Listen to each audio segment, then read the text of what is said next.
Les femmes de la joaillerie sont passionnées et cultivées, intelligentes et créatives, bosseuses et imaginatives.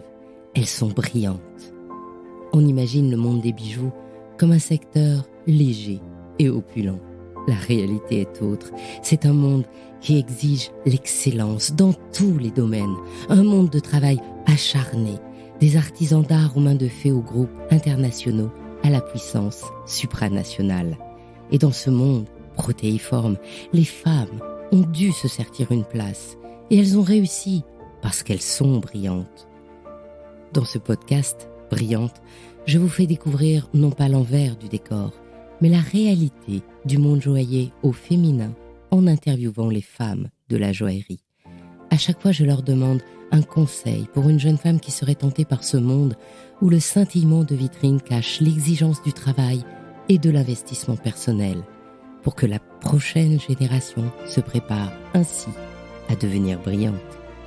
Je reçois aujourd'hui une brillante femme de la joaillerie, Melissa Wolfgang Amenk, la cofondatrice et présidente des Glitterati. Bonjour Melissa. Bonjour Anne. Première question Melissa, quel est ton, justement, premier souvenir de bijoux ? Quand j'étais petite, mon père avait un magasin encore, on avait un grand magasin à Genève qui était à l'époque un peu comme Tiffany, plusieurs étages, argenterie, horlogerie, clocks, pendules et bijoux. Puis, en tout cas, à l'époque de mon grand-père, c'était comme ça. Et à l'époque de mon père, c'était que horlogerie, bijoux. Quand je venais en Suisse voir mon papa, je venais au bureau le samedi. J'aimais bien aller au bureau avec lui le samedi parce que comme il y avait le magasin, il y était le samedi.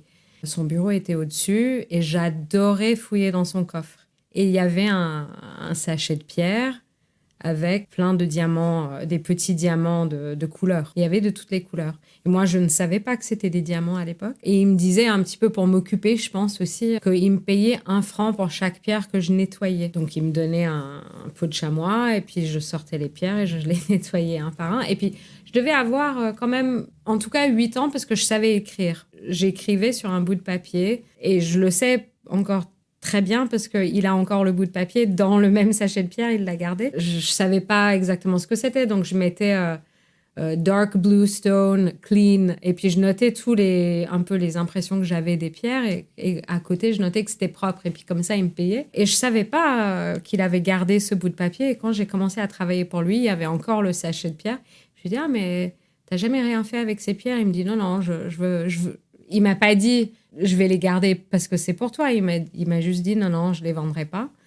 Et beaucoup plus tard, j'ai pris 2 pierres dans ce lot et je me suis fait une bague avec. Chaque fois que je la vois, non seulement c'est très sentimental, mais ça me rappelle vraiment mes tout débuts. Et comme tu parles de diamants de couleur, c'était des diamants de quelle couleur que tu as choisi ? Que j'ai pris pour moi ? Ouais. Cognac. La raison pour laquelle on se parle aujourd'hui, c'est que tu as fondé le Glitterati. Alors, c'est une association de femmes de la joaillerie, mais plus précisément. Au départ, The Glitterati était fondé, on était 2. Et je dis on était parce que la personne avec qui j'ai cofondé l'association s'est retirée du comité. Elle est encore membre, mais elle n'est plus dans la gestion de l'asso. Quelle était l'idée au départ ? Franchement, on était autour d'une table dans un dîner un peu pas très rigolo du métier. Il y avait très peu de femmes à ce dîner. C'était une réunion d'une association. Et c'était un petit peu chiche, on devrait faire ça. Et puis, comme moi, je ne suis pas très chiche, j'ai tout de suite cherché un nom de domaine. Ça a commencé à tourner un peu dans ma tête. Pour ceux et celles qui me connaissent, ils ne sont pas du tout étonnés. Et puis, on en a parlé. Puis, petit à petit, on a créé ça. On avait un peu une vision qui est assez différente de ce que c'est aujourd'hui. Je pense que la personne avec qui je l'ai fait, elle était plus dans le women empowerment, tandis que moi, j'étais plus peut-être dans... C'était pas conscient, en tout cas. Plus dans la création d'une synergie. Mon idée n'était pas qu'il n'y a pas assez de femmes ou que les femmes ne sont pas assez valorisées, parce que je pense qu'il y a de ça aussi, mais il y a de ça partout. Et dans notre métier, ce n'est pas une exception. Et je ne dis pas que c'est bien, je dis juste que voilà, ce n'est pas plus chez nous que chez les autres. Et d'ailleurs, il y a même pas mal de femmes quand même dans notre métier. Mais c'était plus les femmes entre elles. Je pense que pour plein de raisons, les femmes entre elles sont intimidées, intimidantes. Enfin, c'est peut-être pareil avec les hommes, mais j'en sais rien. On a tous nos bagages. Moi, je sais qu'il y a des femmes vers qui je n'irai pas sans qu'on me les présente par pudeur, par timidité, par intimidation, pour plein de raisons. Et finalement, je me rends compte que, en tout cas, on me le dit. Donc, du coup, je me rends compte que je suis loin d'être la seule à voir ça comme ça. Au début, on me parlait beaucoup de « Ah, mais c'est un truc de networking ». Et ça me dérangeait profondément. Parce que pour moi, le côté networking, ce mot networking, était implicite de superflu. Ce qui me dérangeait forcément, parce que c'est genre « Ah oui, bah ton truc de nana ». Personne ne me l'a jamais dit comme ça, mais c'est comme ça que je le percevais peut-être. Je me rends compte avec le temps, bah, c'est pas une mauvaise chose. Il y a un peu de networking. C'est pas ce que je mets en avant, mais ça arrive de toute façon. Et tant mieux, moi je suis ravie de savoir que j'ai connecté des gens avec d'autres gens ou que grâce à un événement entre nous, que quelqu'un a connu quelqu'un d'autre et que ça a porté des fruits ou que plus tard ça pourrait. Vraiment, je pense le mot, c'est synergie. Je tiens vraiment à ce mot. Je trouve que c'est ce qui englobe vraiment l'ambiance de Glitterati, c'est synergie et bienveillance. Tu viens de répondre à la question pourquoi justement s'adresser aux femmes. La signature justement de Glitterati, c'est Don't be a lady, be a legend. Ce qui est quand même très interpellant, c'est-à-dire que tu peux avoir envie de synergie, mais tu t'adresses à des femmes qui ont un caractère quand même spécifique pour se reconnaître dans ce motto. Alors, ces mots, c'est pas moi qui les ai écrits. C'est une phrase de Stevie Nicks que j'aime beaucoup. Enfin, j'aime plus sa musique que peut-être son parcours, mais c'est un autre temps, une autre histoire. Je trouvais tout simplement que ça correspondait à ce que j'imaginais pour cette association. C'était fort. Je trouvais que c'était des propos forts et cohérents. Oui, je trouve ça très fort parce que toute l'éducation des femmes tend à leur dire de se comporter correctement en femmes, donc d'être des ladies. Devenir une légende, c'est une dimension très particulière. Ça veut dire qu'on casse les codes. Ça veut dire qu'il faut avoir une confiance en soi quand même assez tonique. Ça veut dire qu'il faut se prendre en main. Et ça veut dire que quelque part, il ne faut pas se poser de questions. Il faut aller là où notre envie, notre cœur, notre travail, notre direction nous mène. C'est quand même un caractère très particulier. Oui, mais c'est pas mutuellement exclusif avec tout ce que tu viens de dire. C'est ça et autre chose. On peut se poser 1 milliard de questions. Je suis quelqu'un qui se pose 1 milliard de questions dans un but constructif, dans un but d'amélioration, mais aussi juste parce que, comme beaucoup de gens, je suis quelqu'un d'anxieuse. Et pour faire le tour de quelque chose, j'ai besoin de faire ce processus-là. Et je sais que je suis pas seule. Et j'ai mis très longtemps à comprendre ou voire même à accepter que c'était déjà commun, mais aussi ça m'appartenait, c'était mon truc. Et puis chacun se prend sa tête comme elle veut, en fait. La confiance en soi, j'en ai parlé aussi un petit peu avec Sonia. Et Esther Soltani. Oui, Sonia Soltani. C'est un sujet assez vaste, évidemment, mais par rapport au métier, c'est qu'on parlait du fait d'être soi-même. Et je lui dis, mais au même temps, d'être soi-même, ça demande beaucoup de courage et beaucoup de confiance en soi pour être vraiment soi-même. Et personnellement, moi, j'ai mis très, très, très longtemps à être à l'aise, déjà à être moi-même entre moi et moi, mais moi et moi et vis-à-vis des autres. Parce que ce que ça veut dire, au final, c'est de ne pas être préoccupé si quelqu'un d'autre n'est pas content de notre soi-même, en fait. Ben, j'espère que justement, cette synergie de Glitterati aide à bouger ça aussi. Mais j'ai l'impression que la plupart de nos membres ont beaucoup de confiance en soi, ou en tout cas savent où elles vont, mais ça n'empêche pas qu'il y en a qui n'ont pas. Et même, enfin, on y passe tous. Moi aussi, j'ai pas confiance en moi tout le temps, tous les jours, 24 heures sur 24. On a tous des moments. Alors justement, dans ce réseau, qu'est-ce qu'on y fait ? On a commencé à faire des choses. En tout cas, on avait plein de plans juste avant le Covid. Et il y a eu le Covid. Même histoire, même chanson pour tout le monde. On a commencé à faire un petit peu de webinaire. J'étais assez réticente d'en faire parce qu'il y en a d'autres qui le font très très bien. Et j'avais pas envie d'être soi-disant en concurrence avec. 2, j'étais pas sûre de savoir si c'était ça que je voulais. Et après, à un moment donné, j'ai trouvé un petit peu ma niche de comment je voulais faire ça. C'est-à-dire de mettre en avant des sujets que moi-même, en tant que personne du métier, j'aurais envie d'explorer un peu plus profondément. et de mettre aussi en avant des personnes que j'aimais ou leur contenu et aussi des sujets auxquels on n'a pas toujours accès. Le Glitterati a des membres du métier, mais on a aussi des membres mentorat. Donc, il y a aussi plein de gens dans le monde et aussi dans la sauce qui bénéficient de mes contacts et des contacts de mes contacts et des contacts de mes contacts de mes contacts de mes contacts qui me permettent de mettre en avant un petit peu de matériel. Par exemple, quel type de webinar tu as organisé? Alors, le premier, on a eu beaucoup de chance.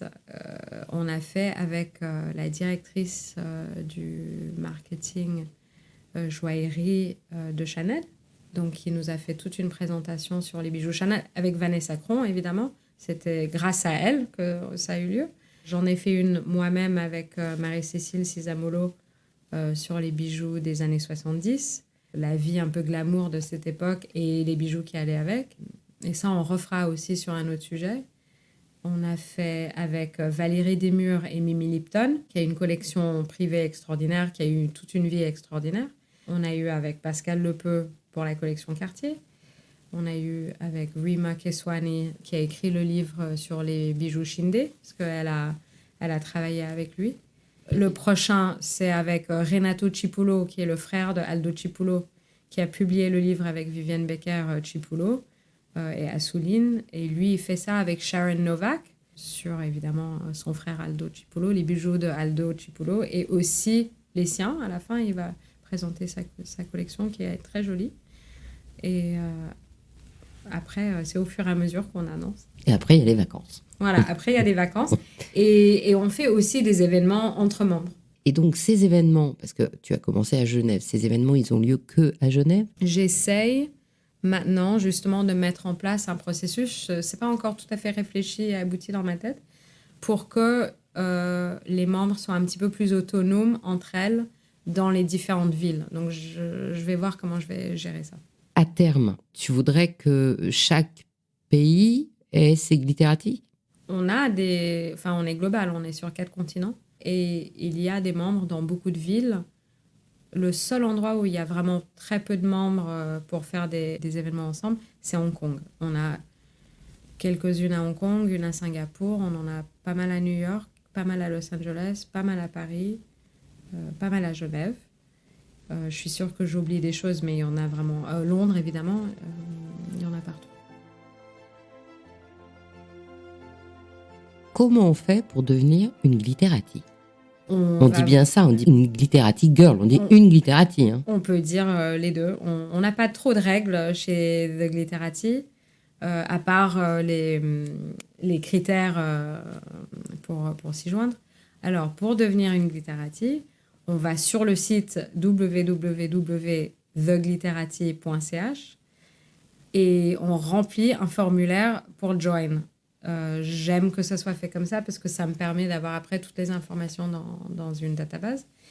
Et on a un critère de 3 ans minimum d'emploi dans le secteur, de connaissance d'autres membres si possible, ou des références, ou un petit peu d'explication de pourquoi comment, d'où on vient, etc.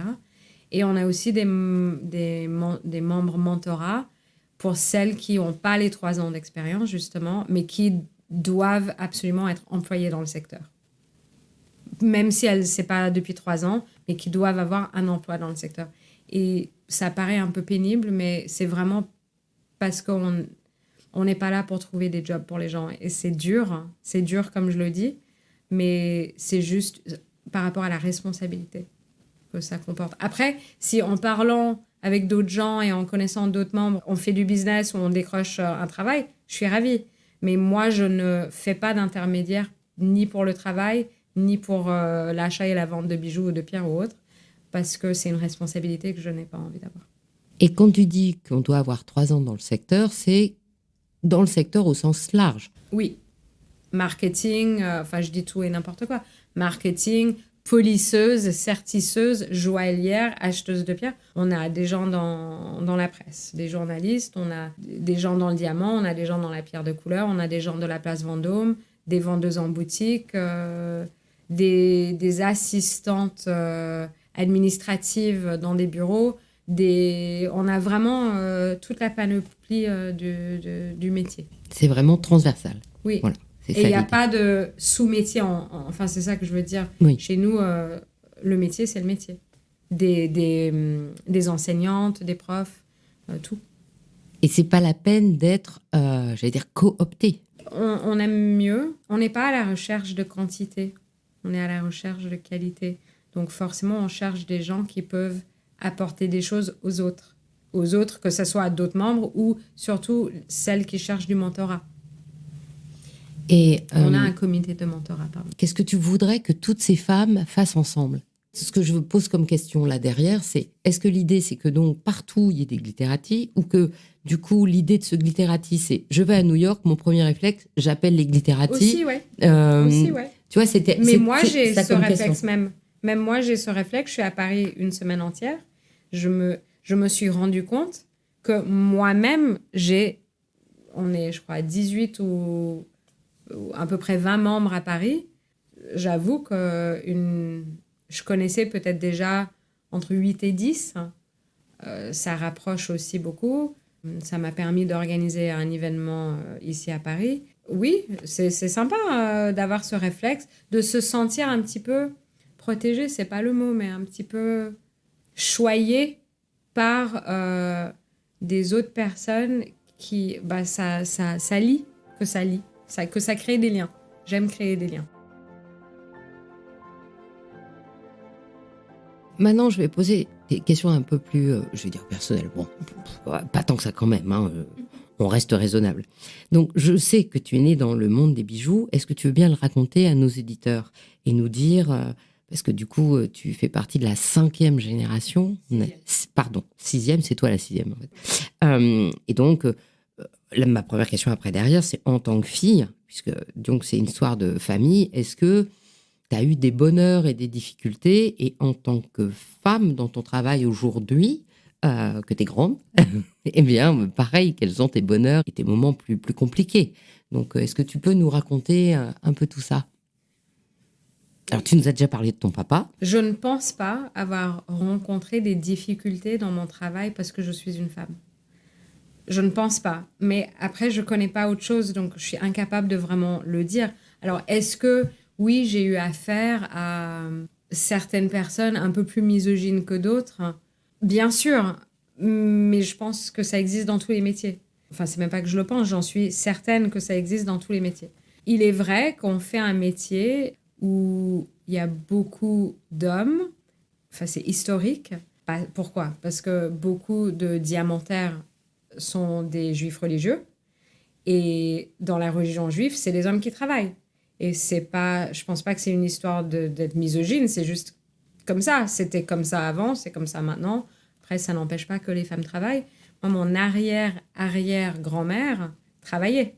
Elle vendait des diamants. Elle voyageait pour vendre des diamants parce que son mari voulait étudier la Torah. Et je vous parle de 1900 en Belgique. Donc, c'était plutôt avant-garde à l'époque. Bien sûr, j'ai eu des difficultés, mais je refuse en fait d'associer ça au fait que je suis une femme.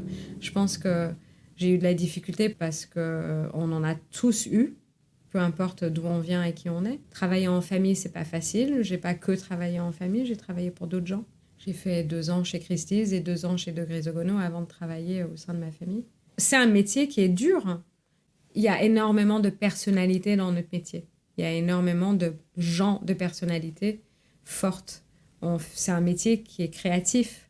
Donc, ça peut pas être autrement. Amalgamé avec des grosses sommes, de l'ego. Je parlais aujourd'hui avec quelqu'un. Quand on vend des choses, forcément, même si on est très humble et on est très évolué, on est très plein de choses, il y a très peu de gens qui peuvent pas associer un petit peu d'ego là-dedans. On est des êtres humains. Donc, on assimile quand même pas mal de choses. Après, j'ai pas eu de difficultés spécifiques. J'ai été très protégée aussi de par le fait que je suis d'une famille du métier. Je pense que j'ai été protégée de pas mal de choses. Et je pense que j'ai été aussi exposée à pas mal de choses. Tous les enfants d'eux payent quelque chose un jour. Mais après, tous les enfants d'eux, enfin tous, je généralise, on profite aussi. Mais en vrai, je reste convaincue que peu importe qui on est, comme j'ai dit à quelqu'un aujourd'hui, un peu vulgairement, On peut avoir les meilleurs pistons du monde, mais si on est con, c'est fini. Voilà. Et j'y crois fondamentalement. Et donc, on repart en arrière. Donc, tu me dis 6e génération. Donc, la première, elle est où? En Belgique, en France, en Suisse Alors, mon père avait de la famille dans le métier des deux côtés de ses parents. Et du côté de son père, mais aussi du côté de sa mère. Donc, ça remonte assez loin. Ma grand-mère paternelle venait d'une famille de diamantaires anversois qui s'appelait les Goudvirth. Mon arrière-grand-père du côté de mon père était marchand de pierre aussi. Et le père de mon père était marchand de pierre à Genève et à Paris, et après de nouveau à Genève. Et c'est lui qui a acheté la société Gaulet Fils et Stahl, qu'après mon père a repris. Et qu'il a fait aussi des bijoux. Alors, Gaulet Fils et Stahl, à la base, étaient des horlogers. On faisait des pièces d'horlogerie compliquées et aussi émaillées. Enfin, c'est un peu une longue histoire. À la base, c'était à Gaulet-le-Rech. OK ? Il y avait Monsieur Gaulet qui a épousé Suzanne Lerèche. Après, c'est devenu Gaulet-Stahl. Enfin, il y a eu des mariages, des enfants, des changements. C'était des horlogers. Et quand mon grand-père a acheté la société, c'était un magasin. Et c'était ce fameux magasin à plusieurs étages où tu as à chaque étage un truc différent. Puis, on avait aussi un magasin à Paris et un magasin à Lausanne. Mon père a fermé le magasin. Quand mon grand-père est décédé, il a fermé plus Paris. Je crois que Lausanne, c'était déjà fermé. Et on a fermé Genève en 97 parce que mon père ne souhaitait pas être dans le détail. Il voulait faire son métier de marchand et il ne voyait pas d'avenir pour les détails. Il a toujours fait son métier de marchand en parallèle du magasin, mais il voulait se focaliser là-dessus et sortir de là. Et toi, tu vends aussi des pierres ou aussi des bijoux? Ou aussi des objets? Je vends des objets, des pierres de couleur, diamants, des bijoux anciens, des bijoux d'époque. On achète aux particuliers, on vend aux marchands et aux particuliers. On crée des pièces uniques, on crée des bagues de fiançailles. Enfin, on fait vraiment un petit peu tout. Dans toutes les pierres, c'est laquelle t'as préférée? J'ai quelques bébés. Enfin, je les aime tous comme mes enfants, mais j'aime particulièrement le rouge vert bleu. Mais je pense pas que je porterais le rouge, mais plus facilement le vert et le bleu. Dans toutes les matières? Non. Saphir et émeraude.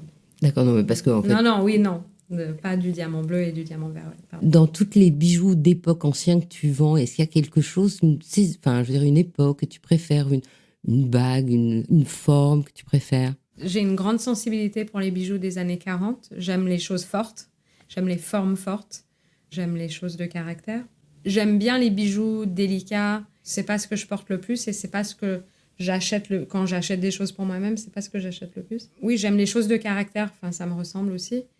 J'aime beaucoup les années 40 et j'aime beaucoup et aussi l'art déco mais tardif, plutôt années 30. Et j'aime beaucoup les choses très simples. Et puis, je vais aussi dire, et j'adore les bijoux des années 70. Pas tous, mais aussi des choses fortes avec des pierres dures, des pierres de couleur. Je suis plus sensible pour du Van Cleef, Bulgari, des choses géométriques avec des pierres dures, des mélanges de couleurs, Schlumberger, David Webb, etc. Qu'est-ce que tu aimes le plus dans ton travail? Enfin, je dirais, est-ce qu'il y a des moments dans ton travail que tu aimes à chaque fois? Oui, créer des liens avec des clients. J'aime le partage que j'ai avec le client sur le bijou. Même si je n'aime pas ce que je suis en train de créer ou de vendre particulièrement, parce qu'on ne peut pas aimer tout ce qu'on vend. Ce moment de partage avec un client, j'aime beaucoup. Peu importe le style de client, que ce soit un client privé ou un client du métier, c'est agréable les clients du métier particulièrement parce qu'on parle le même langage, mais avec le client privé, on crée des liens. Souvent, quand c'est pour une occasion, on partage quelque chose d'intime. Donc ça, c'est sympa aussi. Mais ça, c'est ce que je préfère, c'est le lien avec le client. De vendre du rêve, en fait. C'est un beau métier. Oui. Qu'est-ce que moi, je pourrais te souhaiter, ou qu'est-ce que tous nos éditeurs pourraient te souhaiter qui te ferait plaisir? J'ai beaucoup de chance parce que j'ai déjà fait beaucoup de choses qui me font plaisir. Donc, on pourrait juste me souhaiter que ça continue. Alors écoute, je vais te poser la dernière question, la question gimmick que je pose à tout le monde. Quel conseil est-ce que tu donnerais aujourd'hui à une jeune femme qui voudrait entrer dans le secteur de la joaillerie? Comme le sujet c'était les glittératifs, je ne vais pas seulement te demander quel conseil tu lui donnerais pour qu'elle fasse comme toi, tu vois. Mais là, et du coup, est-ce qu'à ton avis, il y a des métiers qui sont plus difficiles aujourd'hui que d'autres pour une femme dans la joaillerie, ou des métiers où tu penses qu'ils auraient besoin de femmes en plus? J'ai pas fait d'autres métiers que celui que je fais dans la globalité, donc je ne saurais pas. Il y a certainement d'autres métiers qui sont durs. J'imagine tout ce qui est création de joaillerie, c'est plus dur parce que c'est manuel, c'est technique, c'est assez précis. Donc pour moi, en tous les cas, ce serait très dur de le faire. Je conseille de juste s'écouter, mais pas trop. Et vraiment suivre sa passion, en fait. Oui, de décider, de viser et puis d'y aller. Et puis, c'est pas grave si ça marche pas du premier coup, d'être persévérante et de pas avoir peur de demander. Au départ du glittératif, je me souviens, je parlais avec quelqu'un et je disais « Ah, mais tiens, ce serait vraiment chouette si on faisait ça. » Puis elle me dit « Oui, mais on fait comment ?» Puis j'ai dit « On demande si on peut faire. » Et puis elle m'a dit « Mais oui, mais enfin, on fait comment ?» J'ai dit « On va chez un tel, et puis on lui dit, on aimerait bien faire ça, est-ce qu'on peut le faire? » Et puis au pire, il dit non. Et puis il n'a pas dit non. Et il était même étonné qu'on ait demandé, parce que c'est quelque chose que pas beaucoup de gens ont envie de faire, donc il faut juste oser demander. Parce qu'au pire, c'est non. Et puis 99% du temps, quand c'est non, c'est pas personnel. Ça, j'ai mis très longtemps à le comprendre. Donc ça, je conseillerais de aussi passer ce cap-là, parce qu'on perd beaucoup de temps à prendre les choses personnellement. Eh bien écoute, on va essayer de suivre tous ces conseils. Et en tout cas, je mettrai dans les liens du podcast les liens pour trouver les glittératifs. Merci. Et on souhaite qu'il y ait plein de femmes qui nous rejoignent. Avec plaisir. Au revoir Mélissa. Au revoir Anne, merci beaucoup.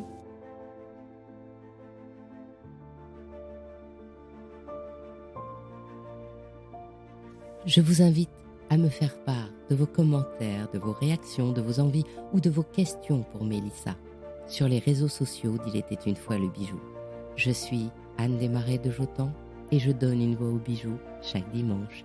Et si vous aussi vous voulez créer un partenariat avec le podcast, contactez-moi. Si vous souhaitez créer le podcast de marque de votre maison, je serai ravie de vous accompagner.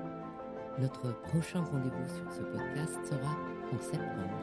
Et avant de fermer mon micro, je vous retrouve sur le podcast Le Bijou comme un bisou pour l'histoire du salon Fashion Paris créé par Frédéric Bleu, le pirate de la joaillerie. Ce sera le 24 juillet. Et puis, les vacances. Et je vous les souhaite reposantes, merveilleuses et bien sûr brillantes. Si vous avez aimé l'épisode, mettez de jolis commentaires. Rendez-vous en septembre et soyez brillants.